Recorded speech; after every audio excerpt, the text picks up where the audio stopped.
মেহেরবানি খোদা, তোমার মেহেরবানি খোদা, তোমার মেহেরবানি। 10টার একটা সার দিছো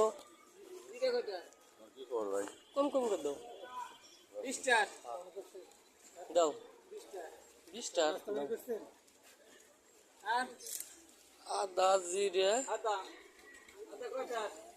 আদা কম দিলেই হবে, অল্প টুক দিলেই হবে।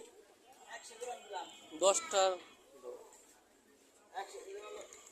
10টার দাও, না না তা নাই হবেন না, আওতার ভিতর থা লাগবে যেটুক পাই। তারপর আবার এই যে পাশে আর একজন এসে জ্ঞান জ্ঞান করতেছে।